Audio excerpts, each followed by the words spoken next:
kidnap her. Oh my God.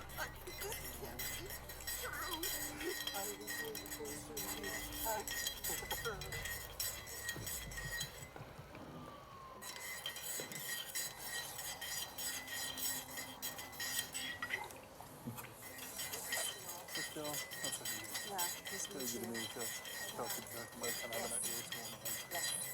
This is Crystal Krug, months before her murder. She lives here with her husband, Daniel Krug, and their 3 children. Both Crystal and her husband are well educated and seem to have built a comfortable life together with their kids. But behind closed doors, something dark is happening that will destroy this family.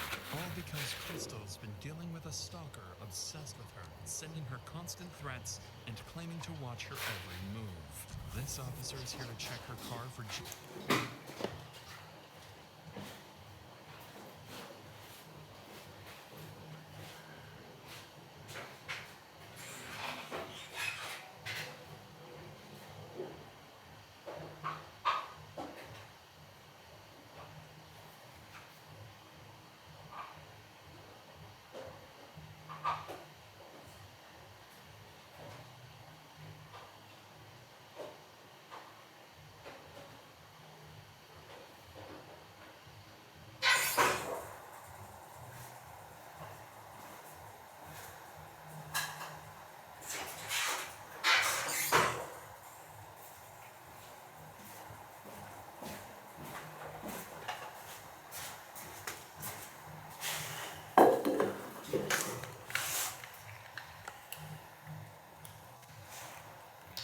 GPS trackers or anything that could explain how this stalker keeps finding her. In reality, the stalker is much closer than anyone could have imagined. You can see where the dirty sections and flood lines, but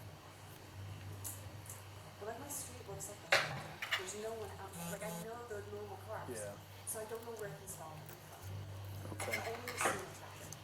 Nothing jumps out at me. I know. I'm hoping it's just meant to mess with me. The officer continues searching the vehicle top to bottom, but finds nothing suspicious. So before leaving, he offers Crystal a few safety recommendations and reassures her that they'll keep looking into her case. Not long in the course of the investigation, Broomfield police receive another call. This time from Crystal's husband, Daniel, reporting a break-in at his home. An officer is dispatched to check things out. Unknowingly, this encounter will be the start of one of the most calculated murders the United States has ever seen. Hey, how's it going? Yeah, definitely. I'm Officer T.On.T. I'm Dan. Nice to meet you. Johnson, nice to meet you. So, as I pulled in, I saw someone run out, jump over my gate, Okay. and take off that way. Got it. I didn't think to call you until my wife got home recently, and we realized the spare key that we keep in the garage isn't there. Okay. According to Daniel, the only thing that's gone is their spare house key. If someone stole that, it means they aren't done and might have plans to come back at some point. The officer advises Daniel to change their locks immediately while police look into who this intruder might be. What no one realizes tonight is that this is no random incident. It's the opening move in a plan that's been forming for months. And this break-in is just step 1. 9 days after Daniel reports the break-in, his wife Crystal wakes up to another uneasy morning. For weeks now, she's been receiving strange, anonymous messages and a growing sense that someone out there has an eye on her. Until now, none of it had a name attached, but a faceless presence that kept getting closer. Today, that changes. As Crystal gets the kids ready for school, makes her morning coffee, and heads out for work, her phone buzzes. She glances at the screen and sees a name she hasn't thought about in more than 20 years. Jack Anthony Holland, a man she dated briefly as a teenager. The message is short, crude, completely out of nowhere. Hi, Crystal. It's Anthony. Hope it's okay I looked you up. I go to Boulder every few weeks and thought we could hook up. You game? At first, she didn't think much of it. The two last spoke years ago, and even then, he was harmless. So she ignores it and moves on. But the The next day, everything changes. Are you there? You should say yes when I offer pity. Whatever. I saw your pics. You got fat. You should yourself. Saw you at the dentist today. Your license plate expired. Gotta fix that. Suddenly, Crystal's fear becomes reality, and she begins living with the terrifying possibility that she's being watched. Now, she's certain Anthony is the one who's been harassing her for weeks. She becomes hypervigilant, installs cameras around the home, dash cams in her car, and starts carrying a concealed handgun everywhere she goes. By late October, Crystal's barely sleeping. She keeps a spreadsheet of her stalker log, documenting every message she gets. Then, almost a month later, a new email from Anthony confirms her worst fears. This your husband? Drives like slow old lady. He needs to drive safe. The email comes with an attached photo showing her husband Daniel at his workplace. Now the stalker isn't just targeting Crystal. He's coming after her family. Crystal realizes she can't handle this alone, so she hires a private investigator to track down Anthony's addresses and digital history. Then, on Halloween night, she calls the police. So, how can I help you tonight? What's going on? Yeah, so I have an ex from a very long time ago who has occasionally found me on social media, and it's never been an issue. So this month. So this month, I have received numerous text messages, and then today I got an email that is very threatening, and it escalated to the point that he took a recent picture of my husband at his work location. So the stalking is getting a little too aggressive at this point in time. Okay. So my last contact with this individual was 5 years ago, where I told him I was happily married. I had no interest in what he kept contacting me. He kind of blew things up and then blocked me. I blocked him, haven't heard from him since. After explaining everything to the officer, she documents each detail and forwards the case to the department's investigative unit. Within hours, the file lands on the desk of Detective Andrew Martinez, a seasoned investigator who's worked some of Broomfield's toughest cases, including abductions and violent crimes. Martinez schedules a formal meeting with Crystal for the following week, hoping to get a clearer picture of what exactly is happening and who this Anthony really is. As she sits down with Martinez, the situation has already escalated far beyond what Crystal first reported. So, I mean, he saw like whole pictures of my family, of my kids. Like, I locked down all real fast after this because it was pretty alarming, right? Where he's like, "Well, let's be together," and my family loves that we're talking. I'm like, "Whoa, you think that we're like in a relationship?" So I shut it down real hard. I said, "This is really creepy for me. You need to stop." And he got real emotional, and then blocked me. I'm like, "Good." And I blocked me, and then I'm like, and then I shut down Facebook entirely. The one development that I have, I did get a full-blown report from the iPad. We're going to see this in this report. There are tons of phone numbers associated with them. There are tons of addresses. He moves everywhere and between like 3 different states. As Crystal walks the detective through her evidence, 2 details immediately stand out. First, her stalker isn't just texting her from random numbers. He's using multiple phone lines and different digital identities, finding ways to reach her even after she changes her information. Whoever this is, they're persistent, resourceful, and frighteningly determined. Second, her ex-boyfriend, Anthony Holland, is tied to several addresses and multiple phone numbers. Whether it's instability or an attempt to stay off the grid, it convinces Martinez that Crystal is dealing with someone who either doesn't want to be found or someone who's planning something far worse. With all of this in mind, Martinez wraps the interview with Crystal and begins the digital side of the investigation. He sends warrants to service providers, requesting phone records, email logs, and account information to track down the stalker. Unfortunately for Martinez, these companies will make a mistake that will soon prove deadly. While waiting for the digital evidence to come back, Martinez decides to follow up on something else. The garage break-in Daniel reported back in September when a stranger supposedly stole their spare house key. He brings Daniel in for a formal interview, wanting to know whether he's noticed anyone following him, but instead of clarifying things, Martinez is about to learn something far more unsettling about the Krug household. Before we get to that, 2025 is almost over, and we're falling scale. But here's the truth. You don't need a new year to make a new start. Let me tell you about the 2 to Holland 15-hour mentor AI flow. With that said, let's get back to Daniel's interview, where the detective is about to learn something troubling about the couple's marriage. And I guess at what point did she tell you that he recontacted her this last time? It was either November 1st or November 2nd. It was after she had gotten a picture of me at work. She brought me up to see on that. Gotcha, okay. And the first contact that he initially made with her was back on October 2nd. I guess why that month gap, do you think, before she told you? I'm sure she has mentioned to you that she and I are going through a rough patch on the rocks. So probably didn't see that pressing until it was. Sure. And she didn't mention that to me, that you guys were having a rough time currently. Are you guys in the process of separating, getting divorced, or working through things? To be determined. My brother Matthew is a cop, so I have a retractable ass steel baton. As I said, not right now, but otherwise it's on me all the time. I sleep with it next to me. I bought some actual security cameras in my house. I'm doing shit hot. My wife. So no, I'm not doing that. I can see that. So, with that being, I know that Christine made a phone call with on Tuesday afternoon to see if there's any sort of GPS tracking or anything like that. We couldn't find anything on the car.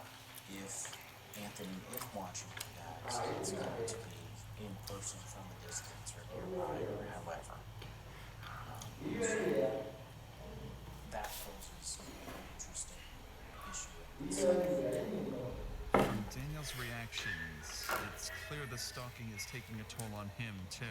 His wife is terrified, his family feels haunted, and he's struggling to understand how any of this is happening. Detective Martinez wraps up the interview, but something Daniel said lingers in the back of his mind. He revealed that he didn't know about the stalking for almost a month. Not until Crystal finally showed him the email with the photo taken outside his workplace. So Martinez decides to look deeper into the family dynamic, and what he finds is concerning. He learns that the couple have been going through a rough patch recently. Nothing hostile or dangerous, but they were trying to work things out, doing what they believed was best for their kids, and holding their family together the best they could. With how much the stalker seems to know about their lives, Martinez briefly wonders if someone inside the home might be manipulating the situation. For a moment, he even considers the possibility that Daniel might be messing with his wife as some twisted way of trying to fix their marriage. But that idea is quickly dismissed. There is no evidence backing any of it, and all signs still point to Anthony. Not to mention, Crystal herself is fully convinced her ex is behind the stalking campaign. Throughout November, the harassment continues to escalate with more messages and threats. Crystal continues documenting everything and constantly monitors her cameras. By early December, she finally receives a message that gives her the smallest breath of air. Hey, gorgeous. I can't visit you anymore. No more Colorado time. My girlfriend doesn't want us talking without her. She says you'll let the cops get me after you get rid of him. For the first time in weeks, Crystal and her family feel the after you get rid of him. For the first time in Colorado time, my girlfriend doesn't want us talking without her. She says you'll let the cops get me after you get rid of him. For the first time in weeks, Crystal and her family feel a brief sense of relief. It sounds like Anthony is backing off, maybe even leaving the state. But in reality, this is just the stalker's final move to make them drop their guard before he strikes. The day starts like every other day. Daniel leaves for work, while Crystal heads out to drop the kids off at school. During those minutes, someone approaches the front door, tapes over the Ring doorbell camera, and slips inside the house. Minutes later, Crystal drives back home, pulls into the garage, and steps out of the car. She has no idea someone is waiting for her inside. And The moment she closes the car door, he attacks. The stalker strikes Crystal in the head, stabs her, and leaves her bleeding on the floor. After months of plotting, this is the moment he'd been waiting for. Later that morning, Daniel tries calling Crystal from his office. She doesn't answer or respond to texts. Hours pass, and there's still no sign of her, so Daniel finally decides to call police. Hi there. My name is Andrew. I don't think this is an emergency, but this feels really weird. My wife isn't responding on text messages or phone calls. We've had threats against us. We have both been targeted by stalkers. Threats have been made against my life, and threatening to kidnap her as well. I'm nervous that she's not answering.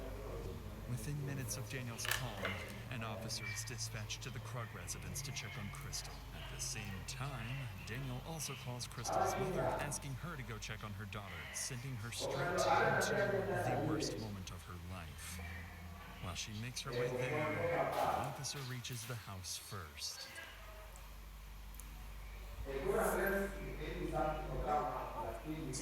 I was just on their neighbor and they called me.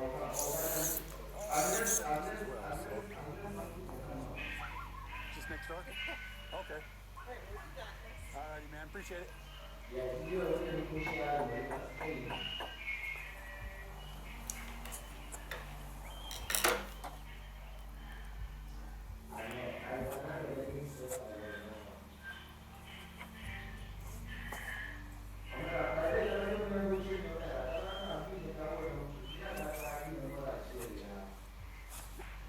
The house looks quiet, and the officer doesn't notice anything wrong from the outside. But before he clears the call and drives off, something nags at him. So he brings his patrol car a little closer to check the garage, where he's about to uncover a tragic, horrifying sight.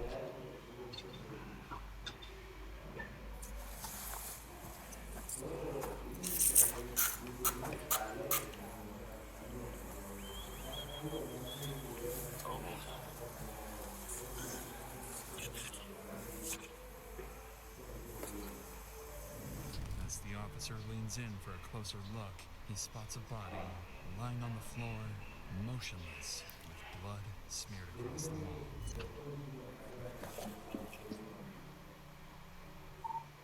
151 San Jacinto and 110 Fort Century. Email down in the garage.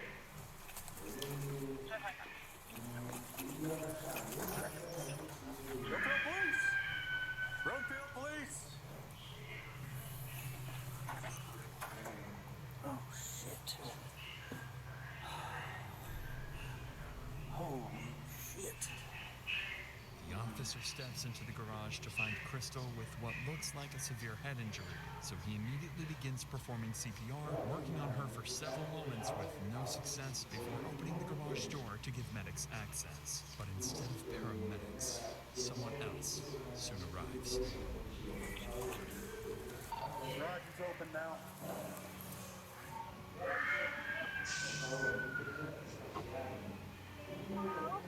Hello, ma'am.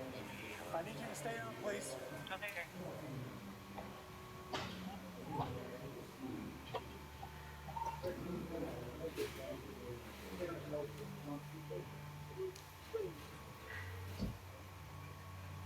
Tragically, as the garage door is lifted to get medics in, Crystal's mother catches a brief glimpse inside, just long enough to see an officer performing CPR on her daughter. Before she can process what she's seeing, another officer quickly arrives to shield her from this nightmare. Bam! I need you to come over here for a minute, okay? So we can work. I understand. I need you to come on over here, okay? I know. Do me a favor. Go and sit inside so we can work on it, okay? So we can try to get her help, okay? What's your name? Linda. Linda? Okay. My name's Officer Zamora, okay? I'll come out here and I'll give you some news as soon as I can. I have no idea just yet, but I know that they're working on it. The officer in there has been working CPR on her, and I think she's doing okay, okay? He did. He's the one that called us and let us know, okay? Go ahead, take a seat for a minute. I'll be right back here, okay? I need to tag out, man. She's got a head wound. I don't know if it's from falling or something else. Probably falling, but I don't know, man. It's a good one. Husband said there was a stalker threatening to kidnap her, so I don't know. No, she's unresponsive. Decent head wound. Where we have more room in there.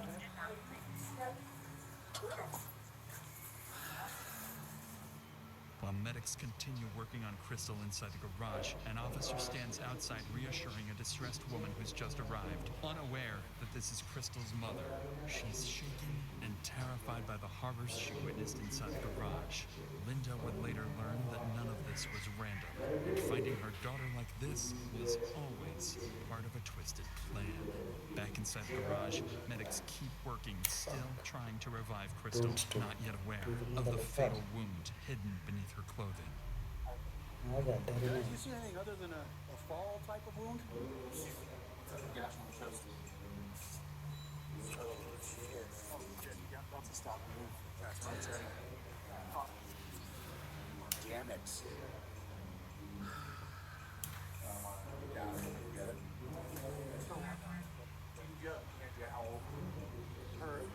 Dispatch could tell us the husband called in to check on her. I don't know right now, but dispatch should have it. So we have a physical stab wound in the chest? Yes.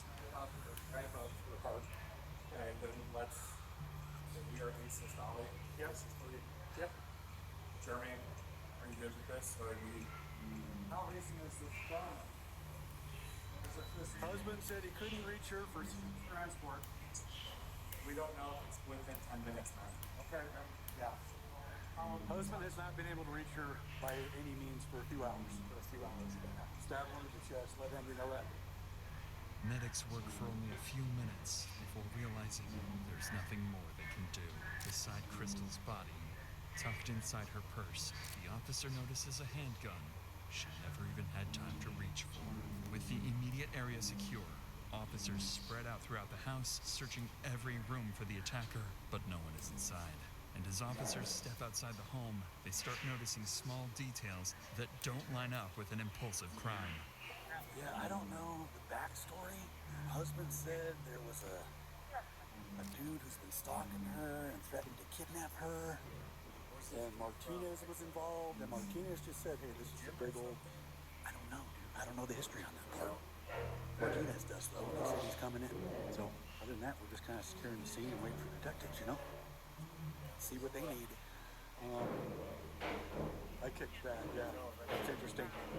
That is very interesting. Almost like dude might have stuck around from this way and... I wonder if maybe the door was locked, that's how he got in. You know what? You know what? I don't know. I kicked it and it went pretty easy. So I'm gonna say no deadbolt. It wasn't deadbolted, it was just handle was locked. I saw her came around, moved it. Officers quickly confirmed the door was unlocked, and a strip of blue tape had been placed over the Ring doorbell camera. Whoever did this clearly planned it and came prepared. As police continue searching the scene, more family members begin arriving one by one, each of them unknowingly walking into the worst moment of their lives, while officers prepare to deliver the news no family ever wants to hear. I don't know anything just yet, ma'am. I don't know anything just yet. Are you... She's her mom. She's a family friend. Family friend? Family friend from Galveston. He has a new house there. Okay. She come knock on the door. Okay. Is her husband almost here? She gone? She gone? We want to give you guys all the information all together. We don't want to have to repeat the information over and over for you guys to continue anything, so... He said he was on. What did he do to her? What they won't say. They won't say. I'm going to figure it out. Oh my gosh.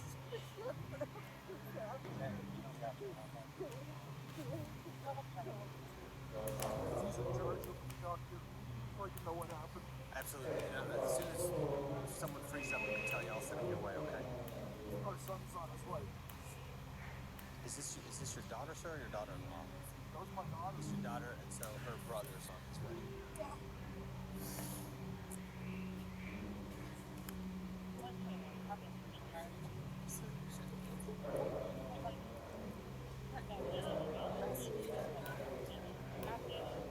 Crystal's father and brother now at the scene, the weight of what's happened settles over the family, and it grows heavier by the minute. The only person missing is Crystal's husband, Daniel, the man who feared he wouldn't be able to protect her for weeks. Now he's on his way to find out those fears have come true.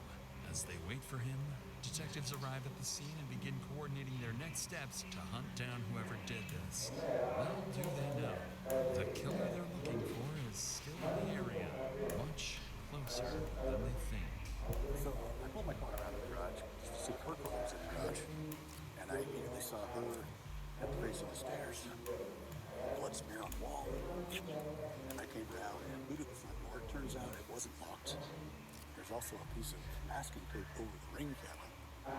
It's like somebody approached from the side, taped it, and then maybe she opened the door for somebody. First thing I noticed was an obvious head wound.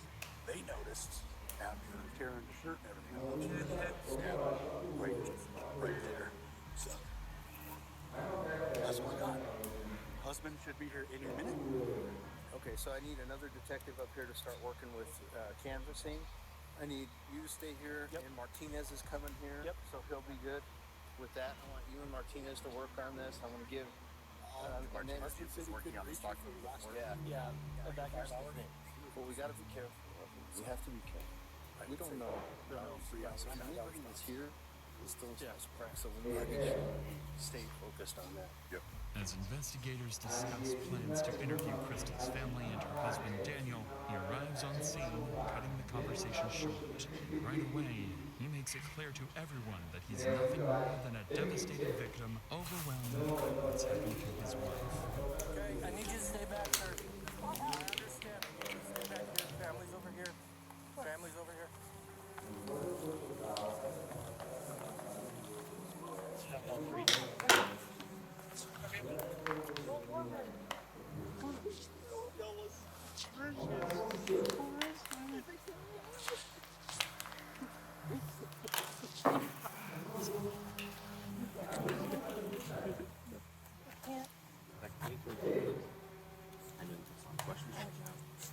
Fortunately, my answer's for you. You know what you want, right?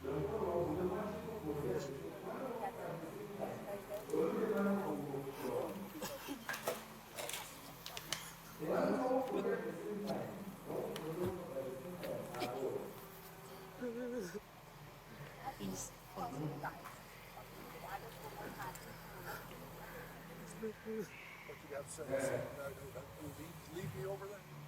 At this time, officers have no reason to suspect Daniel of anything, so they treat him with care as he goes through this traumatic moment. But beneath that devastation lies a cold, heartless man, because Daniel knows exactly what happened inside that garage, and Daniel is the killer himself. Every tear and shaking breath is part of his act, one he will continue selling to police and Crystal's family standing just a few feet away.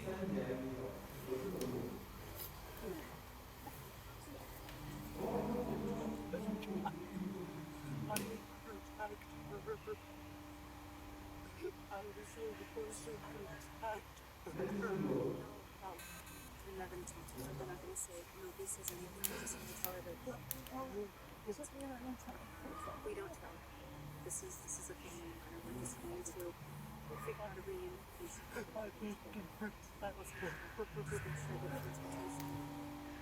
As this tragedy unfolds, Crystal's mother embraces Daniel, trying to comfort him, having no idea the man she's holding is the one who murdered her daughter. Unfortunately for officers, the hardest part of the job still isn't over.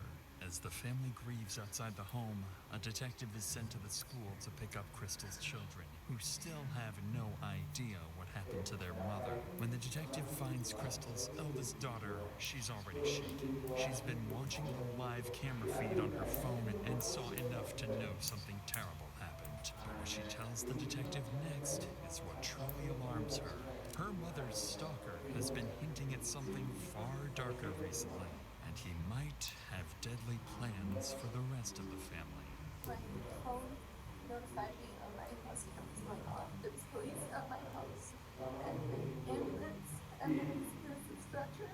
I couldn't hear myself to see who's on the stretcher, so I called my mom and dad. My dad comes up and he's coming. They're probably about 7 minutes away. Okay. I'm not gonna lie, something happened. Okay. That's why you're here. Okay. You know, I do, but I can't. I'm not gonna tell you. Okay. Because we're still actively investigating what's going on out there. So I don't want to give you wrong information. That's the last thing I want to do. Okay. What has been going on at home?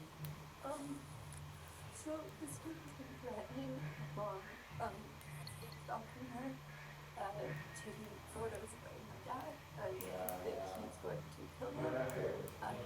Who do we know who this person is? One of her ex, I don't know his name. Like an ex-boyfriend or? Yeah. Okay. And they broke up a while ago. They ended as friends. So this has all come to a really big shock for her. And so he's been contacting her from different numbers, sending pictures of my dad, saying he's getting killed. Then he hasn't mentioned anything about me and my siblings yet, which is good. He said he posted something for this night, trying to recruit guys to like help him with whatever crime he's doing. He's like, how did you guys learn about that? He's been contacting my mom through all of this. But my mom has contacted the police. She has like a woman on the case. The thing is, he's making it sound like he's the helper.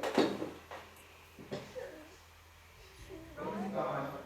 Helping him like try to kill your dad? Yeah. And so like we're afraid that the police are gonna turn on us. Okay. So she's been trying to protect herself. What Crystal's daughter reveals isn't just alarming, it's sickening. Because this so-called stalker isn't just threatening the family, he's twisting the narrative inside their home. He's making it look like Crystal was secretly working with him to kill Daniel, manipulating the kids into believing their own mother is dangerous, while positioning Daniel as the helpless target who needs protection. To the kids, their mother starts to look untrustworthy. To detectives, Daniel starts to look like a victim, and to the stalker, everything is going exactly according to plan. It's a disturbing, genius level of premeditation carried out by a man willing to use anyone, even his own children.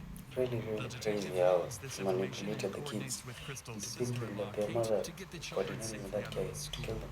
Back at the crime scene, detectives continue their work. They canvass the neighborhood, speak with neighbors, and begin collecting every CCTV clip they can find to reconstruct the killer's movements. By this point, there's enough evidence tying Crystal's ex-boyfriend Anthony to months of harassment, allowing police to obtain a nationwide arrest warrant for stalking. Departments across the country are notified to be on the lookout for him. Additionally, with a homicide on their hands and a killer on the loose, investigators can escalate the case and issue exigent circumstance warrants to service providers to finally speed up the digital data they've been waiting on.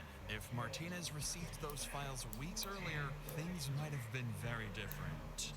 Meantime, Daniel, along with the rest of the family, is taken to the police station for formal interviews. At this stage, it's standard procedure. Investigators are simply looking to collect statements. But about 2 hours later, when detectives finally sit down with Daniel, his routine interview will begin to take a very different turn. So, your home security, you access that through your personal phone? Google Lens. Okay.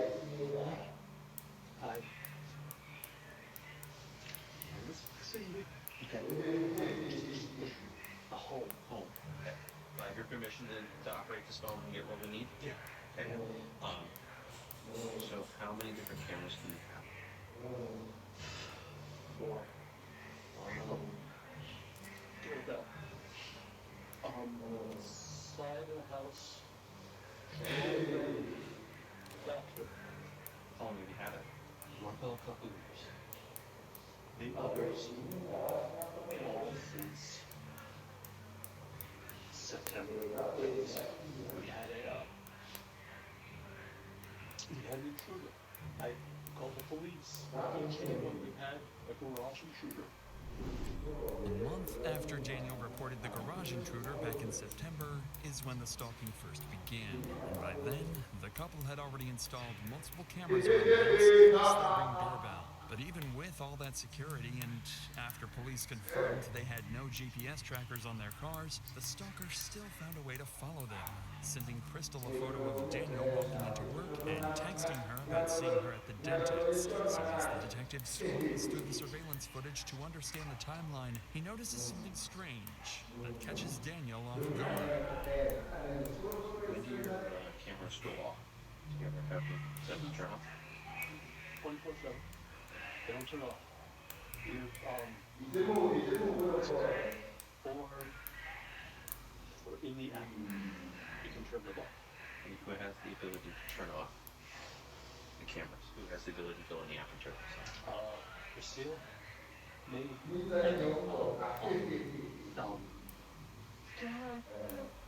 it's all right. It's all right, Dan. Home shows off. I can settings. Okay. Oh, just us. Just you guys. Okay. The detective's question here isn't by chance. It's prompted by something peculiar he noticed on the surveillance app.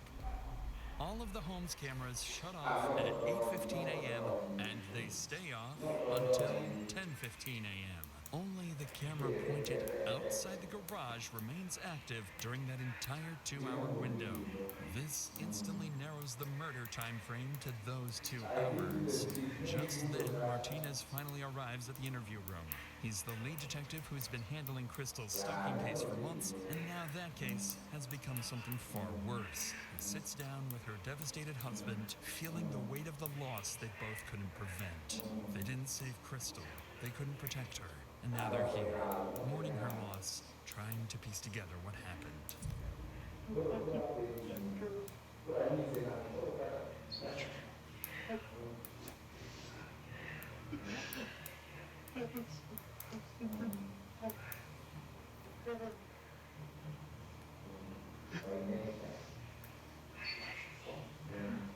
I'm sorry I didn't answer. Actually wasn't in today. As Daniel breaks down, something catches Martinez's attention. Daniel is crying, but there are no tears. The detective finds it strange and more than a little concerning. Wanting to probe deeper, Martinez asks for a moment alone with Daniel to see what's really going on beneath the surface. And the moment he starts asking questions, things get heated, fast. I know you said that you don't think that there was somebody else. She's... I'm just trying to put everything together to kind of get a bigger picture, because you said she's been acting kind of weird lately and, being very secretive and withholding information for you. So I'm just trying to understand, I guess, so we can backtrack what she's been doing this past month. Martinez's question here is telling of what he's thinking. He's not ruling out Daniel as a possible suspect. After all, the couple were going through a separation period, and this is meant to probe whether jealousy or something else could have played a role in Crystal's death. Sensing the tension in Daniel's response, the detective could have played. He's not ruling out. And the moment he starts with Daniel, wanting to probe, finds it strange and more than a little concerning. Wanting to probe deeper, Martinez asks for a moment alone with Daniel to see what's really going on beneath the surface. And the moment he starts asking questions, things get heated, fast. I know you said that you don't think that there was somebody else.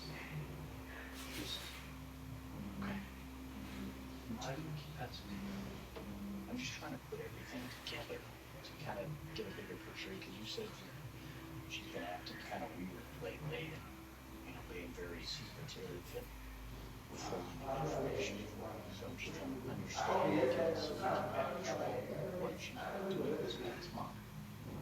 Martinez's question here is telling of what he's thinking. He's not ruling out Daniel as a possible suspect. After all, the couple were going through a separation period, and this is meant to probe whether jealousy or something else could have played a role in Crystal's death. Sensing the tension in Daniel's response, the detective decides not to press any further. But as they step out for a quick break, Daniel says something that makes it obvious he struck a nerve. I see husbands. It's always the husband. I get it.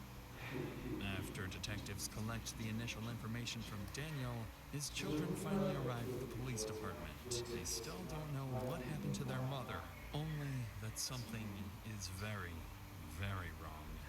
Daniel is notified of their arrival and given a choice. Should he be the one to tell them, or leave it to officers and Crystal's family? Instead of letting someone else deliver the news, Daniel insists on telling them himself. A decision that appears compassionate on the surface, but underneath, it's a way for him to control the narrative and shape how his children see him, even in a moment of tragedy. Following this, investigators sit down with Crystal's family to begin their interviews, and this is where things start to take a concerning turn. Up until now, the case seems straightforward.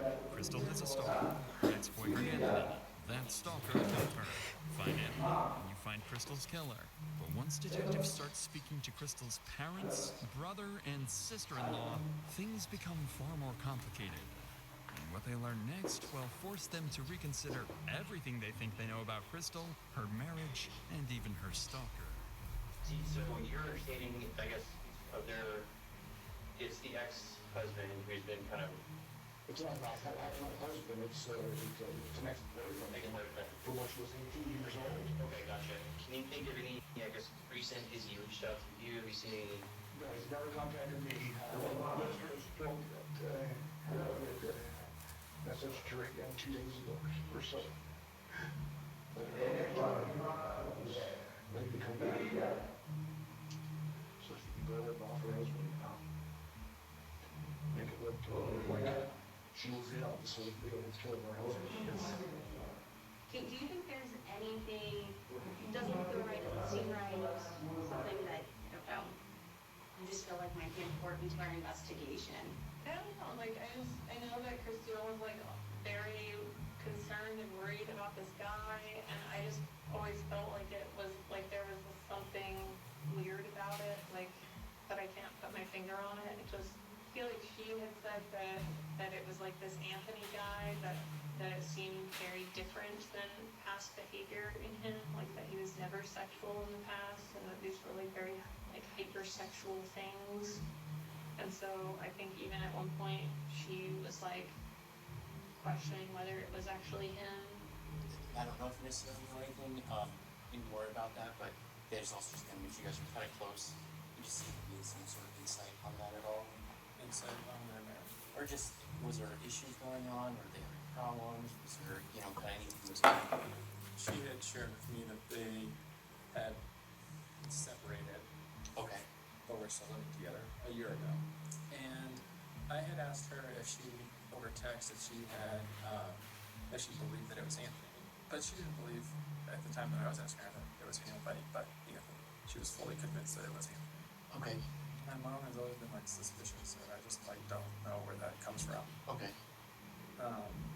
Can you elaborate on that? Like, suspicious how, or? My mom? Yeah. Because she, like, the difficulty finding Anthony, like, why is it so hard to find Anthony? Why can't either, it's her IP. So my mom had that frustration, and so I think her mind starts to wander towards, like, conspiracy type things, right? Of, like, oh, well, maybe it's the husband, or maybe it's dad, and I don't know, I don't see it there, just because, I don't know, Dan just seems like capable of doing something like that to me. Why do you see that? Just, I don't know, I talked to him, and him and I just hung out and talked like 2 hours, and he was, like, very concerned about, like, his family together, and talking about being vigilant but not paranoid. Even though Crystal's brother Lars sounds skeptical of his mother's suspicions, she isn't exactly wrong, as, on the surface, it makes no sense that Anthony couldn't be tracked down for months. Lars would also go on to explain that Crystal and Daniel saw their marriage very differently. Crystal wanted out, Daniel didn't, and the family seemed to view their relationship as dysfunctional but not violent. But listening to these statements, one thing becomes very clear. Every family member felt that something about the stalker was off. There was a shared intuition they couldn't quite articulate. And when detectives sit down with Crystal's mother, she makes that suspicion very clear. I know you said, and I kind of learned on scene that she was married, had 3 children. I always loved lonesome last year. Her husband and her were not in good terms. He was in complete denial. She told me how he was. Did she ever give you insight on what kind of led her to feel like the marriage was over, or? Yeah, it is explosive.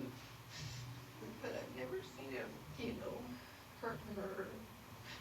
He wouldn't hurt the kids, but, some people think corporal punishment is paying the kids. But he would hurt the kids. She was worried about how, I don't want to say this, but she told me he was in denial, but she told him his marriage was over, but she would stay until graduated. I want this. It's just a God, I can't shame him. What's that feeling telling you? I can't shake this question. Is he the one that's been doing this with him? Needless to say, hinting that Is he the one that's been doing this with him? Needless to say, hinting that Daniel might somehow be involved with the stalker is an alarming accusation, and it makes things even more complicated for the detectives. At this point, the family itself is split. Crystal's brother Lars completely dismisses the idea that Daniel could be involved, calling it nothing more than a conspiracy. But others felt that there was something off about Anthony and the entire stalking agenda. With all statements collected, detectives wrap the family interviews and regroup to make sense of everything they've gathered. By combining everything they've learned, detectives land on a clearer picture of where the investigation now stands. The family interviews raised enough concern, and there was enough tension in the marriage that detectives decide they can't rule out Daniel yet. He officially becomes a potential suspect. But even with Daniel now on the radar, Anthony remains as the obvious prime suspect in Crystal's homicide. His threats and weeks-long stalking campaign still place him at the center of the investigation. With that in mind, detectives know their next move. It's time to find Anthony. At around 3 p.m. that afternoon, police finally get their first real break in months. After digging through everything they have on Anthony Holland, investigators land on a possible address in Utah. Because they can't reach him themselves, Broomfield detectives coordinate with Utah County Sheriff's Office, sharing his name, photo, and the address where he's believed to be staying. Up until now, Anthony has only existed as a name in emails and threats, a distant figure who no one has actually seen. So when officers finally get a hit on his location, it becomes the first real chance to confront the man they've been hunting for months. I'm gonna ask you a couple of names to see if you recognize any names. Okay. Have you ever heard of the name Crystal Krug? She may have been Grimsrod when you knew her. Yeah. And do you know a Daniel Krug? No. No? How do you know Crystal? She was an ex-girlfriend. She's an ex-girlfriend? How long's the ex? Like how long ago? 1999. Oh, so like a long while ago. She was my very first girlfriend ever. Oh, okay. Yeah. When's the last time you talked to Crystal? Has it been a minute? It's been like since you moved from Durango? Yeah. Yeah. So that would have been what, back in 2014? Yeah. Have you had any contact with anybody in that area since? Anybody, or have they contacted you at any time? No. I'm going to give you a phone number, and it's to a sergeant with the Broomfield Police Department. Okay. He would like you to reach out and talk to him. All right. They have an incident. I don't know the full details of their incident out there, and so I'll let him talk to you about that aspect. He had asked us to come out here to your house and talk with you. They were debating on, you do have an active warrant out of Broomfield Police Department, and they were debating on if they were going to have us arrest you or not. They are not going to have us arrest you on it. I'm going to advise you of the fact that you do have a warrant out of Colorado, and you can talk to this sergeant about the details of it, if that makes sense. As officers speak with Anthony, he appears intoxicated and confused. After being briefed on the situation, he gives his timeline, insisting he never left Utah and spent the morning with family nowhere near Colorado. Once they collect Anthony's statement, Utah officers leave to begin verifying every part of his story. In the meantime, detectives back in Colorado regroup to reassess the investigation. With Anthony still denying involvement, Detective Martinez turns back to the one angle he hasn't fully explored yet: Crystal's husband, Daniel. Since he never ruled out jealousy or affairs as a possible motive, he decides to dig deeper into Daniel's past. And that's when he stumbles onto something interesting and very unsettling. While searching old reports, Martinez finds a closed but unresolved stalking complaint from years earlier. The victim who filed it is a woman named Carrie. And as it turns out, she was Daniel's ex-girlfriend. The more Martinez reviews, the more disturbing the pattern becomes. The report claims she was stalked for weeks by an obsessed man who impersonated multiple people, manipulating her through fake identities. Detectives quickly locate Carrie and bring her in for an interview. When they sit down with her, they uncover a story so disturbingly similar to Crystal's, it opens up an entirely new field. I think it was, like I said, a couple months I broke up with him a couple months into my freshman year. And he, he was pretty emotional, I would say. Sort of desperation would maybe be a word I would use to describe after the breakup of, please don't do this, kind of, crying, that sort of thing, that I can recall. And then I started to get messages from his roommate, and that person's name is Tom, on AOL Instant Messenger. And I know Tom is real because they were roommates. If I called him, Tom would sometimes pick up the phone. They should have a joint room and a joint phone. Tom, his role, I would say, was sort of to gain sympathy from me for Dan and continue to encourage me to communicate with Dan. There was perhaps some indication that he was, or was, because of the breakup, just really not doing well. So this, made me keep communication up with Dan. And Tom ended up being Dan, right? So all these people I'm going to tell you about end up being Dan Krug, not Tom. Yeah, even though Tom is a real person, he was not sending me these messages. Suffice it to say, what Carrie tells detectives sounds all too familiar. Everything she describes echoes the same pattern detectives have been seeing with Crystal, but the parallels don't stop there. Things I remember is a group of my friends from our dorm had met, I don't even know how, some cadets from the Air Force Academy. Sure. And so we all went to a movie, something super innocuous, and there was like a group of us. I must have told Dan about that. And I think it was 2 or 3 days later, I got a message from someone named Nick Clark. And Nick basically said, I'm a cadet at the Air Force Academy. I'm going out with these people, and I want you to know that these people came back and said that you slept with them. So now there's this rumor going around the whole academy that you're an easy target kind of thing. And Nick, I think, served the purpose of sabotaging anyone I was meeting if they were associated with the Air Force Academy. Of course, the person that I met and went to the movies with was like, I want nothing to do with you, and so, shortly, I don't know, a while after that, I started actually more seriously dating Air Force cadet Mark Hansen.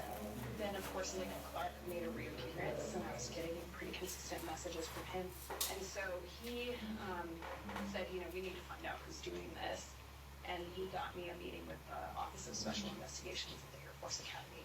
I sat with them, and they kind of laid the emails out on the table, and they said, we've had like a forensic psychologist, sort of professional, look at all these emails, and it's Dan. That's what they said. Carrie would go on to explain that despite their suspicions, there was never enough evidence tying Daniel back to the messages she received then. Everything had been sent from a public library, and because of that, her accusations remained just that, suspicions. But even without proof, The similarities between the two women's experiences are impossible to ignore, and for the first time, detectives begin considering a fourth possibility they never imagined. What if Daniel has been playing everyone? What if he's been impersonating Anthony? What if he's always been the architect behind the entire stalking campaign? Detective Martinez receives the intel from Carrie's interview, and with that, Daniel officially becomes an equal prime suspect alongside Anthony. At this point, the only thing that can give them a definitive answer is the digital evidence. So while they wait for that, Martinez receives something he can work with immediately. The full set of surveillance footage collected from the neighborhood and Daniel's workplace. Investigators sit down and begin reconstructing the full picture of what happened before Crystal was killed. Shortly before 8 a.m., Crystal arrives home after dropping off the kids. She pulls into the garage, closes the door, and everything looks normal. Minutes later, at 8:15 a.m., the entire security system goes offline. Every camera except the outside garage camera is taken down for the next 2 hours. At 8:25 a.m., that lone camera records something deeply concerning. Daniel leaves the house to go to work later than he normally does, and shortly after the time medical examiners believe Crystal was killed. From there, workplace footage shows Daniel moving through the building around 9 a.m., greeting coworkers and appearing completely normal, as if nothing had happened at home. And when investigators check footage from surrounding houses, they find no one approaching the property all morning. Everything about the timeline makes Daniel look more suspicious by the minute. With all these new developments, detectives bring Daniel back in for another interview. He walks in expecting routine procedural follow-ups, completely unaware of how much has changed since the last time he sat in this room. This is when Daniel's months-long, carefully crafted plan begins to crumble.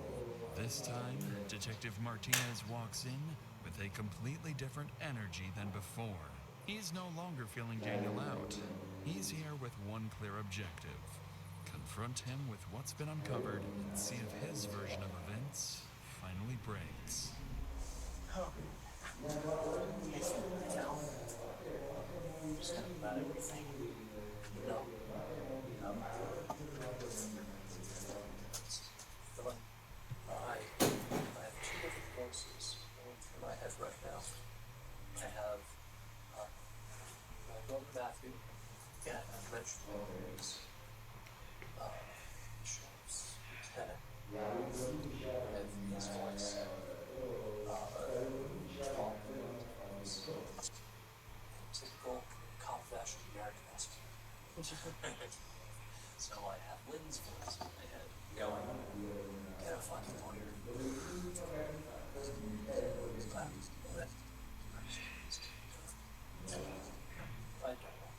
I just don't know. Right away, Daniel doesn't open the interview casually. He opens it with a calculated trick. By hinting at getting a lawyer, he's warning detectives, push too hard, and this interview is over. That's clever, but Martinez has a counterplan. Instead of confronting him, he'll pivot the conversation to his relationship with Crystal, making it feel like safer ground to get Daniel comfortable and talking. But if Daniel had any motive to take Crystal out of the picture, this is where it would surface.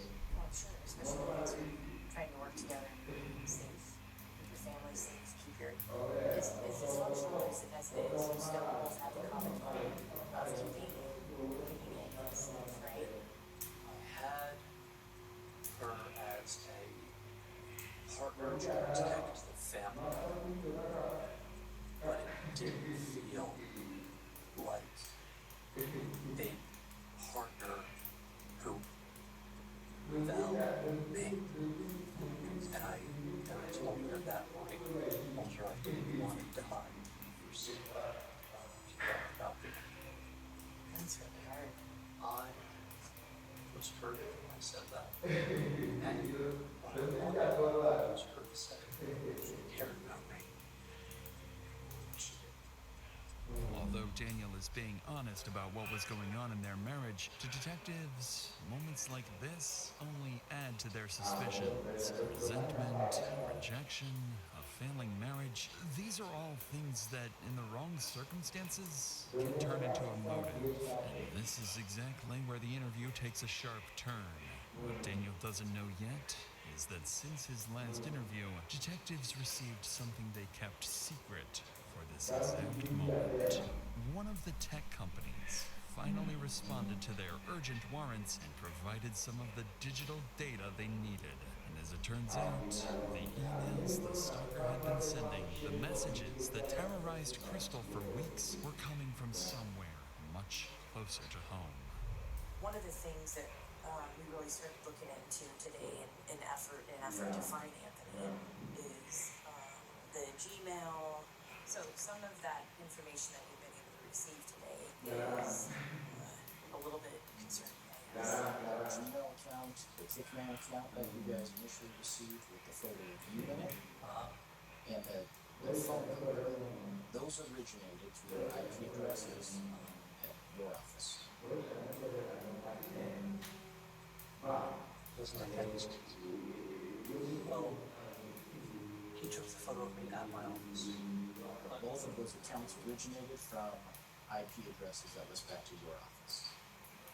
There are Wi-Fi access throughout the facility for employees, and there's public Wi-Fi access throughout the entire facility. Right now, we're working with the director to get all of the IP information to see if the device is using that specific address during that time. Because I guess the biggest concern is just the timing of everything, that it just doesn't quite make sense that if somebody create an account, take a photo, and then immediately send it off, and then the account is no longer being used. None of this makes sense. Daniel looks thrown off, unsure where Martinez is going with this. The emails tied to the stalker connect back to Daniel's workplace, a detail he clearly didn't expect detectives to know. He seems nervous, but still cooperative. So detectives decide it's time to push further, because they have something else they withheld from Daniel until now. During the investigation into Anthony's alibi, officers in Utah forwarded something small but important. A time-stamped shopping receipt placing Anthony in Utah that morning, miles away from Colorado at the time Crystal was killed. Martinez and his partner decide it's the perfect time to see how Daniel reacts when they push him directly and force him to confront the possibility that he might be the stalker. Also, let's add on top of that the fact that there's, as far as we know right now, there's no physical way that Kickman could have been involved in this based on where he's at right now. So, you know, the mystery continues, and things are certainly pointing in one direction. well, and you've given us reason. Here's the other thing, Daniel, is I sympathize with the fact that you're in an extremely frustrating situation. I know you want to be a part of your kids' lives, but you can also sense that's why we're asking all these questions about infidelity and everything else. Is there some other mystery man that we don't know about? I have been faithful. Period. You know Anthony has reached out to her in the past, a number of times. Yep. Right. The last time was 2016-ish. He asked her at one point if she wanted to have sex. If there's any bit of a question about infidelity, whether it's with Anthony or anybody else, we might create an account to see if Christy is actually interested in Anthony. So we ask, push the bounds a little bit and see if that will confirm our suspicions of infidelity. We don't get the response and the openness you once did for about 28 days, from October 2nd to October 31st. So you amp it up a little bit, send a photo of yourself to an account you created. I get the narrative together, but it alleges that do this. But I think ultimately what happened today would bring you the closest to your children that you probably ever been in your mind? I'm very close to each other. You're afraid to lose time with them if you get the divorce.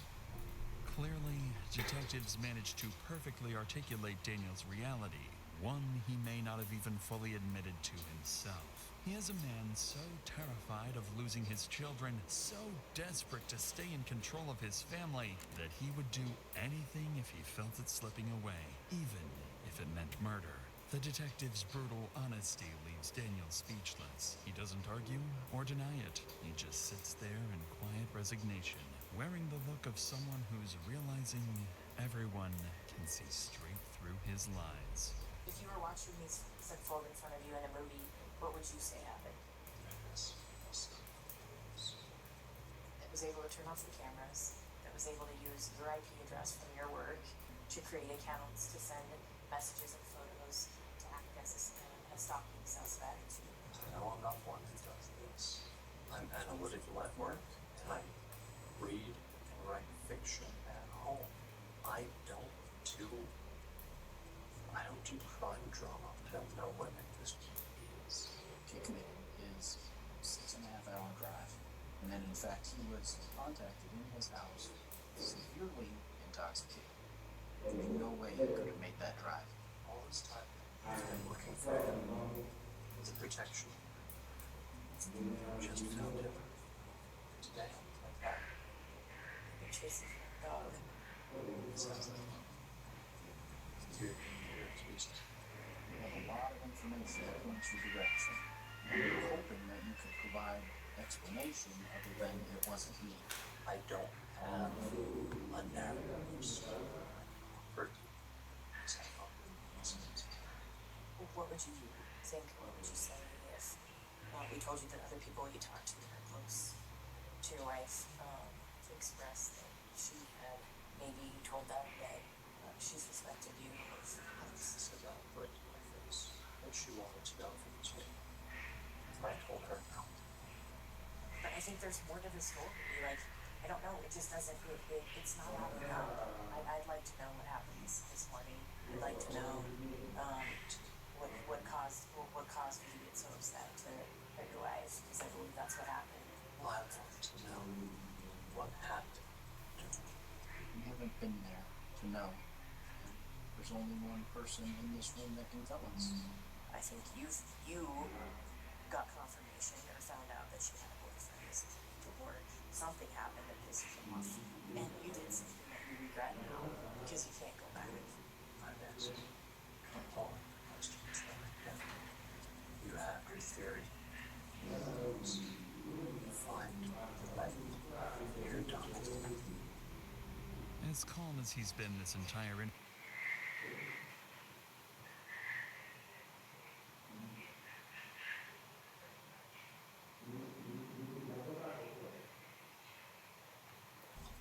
You're done. And you regret now because you can't go back. I'm asking all questions that I can. You have your theory. Find the light. You're done. As calm as he's been this entire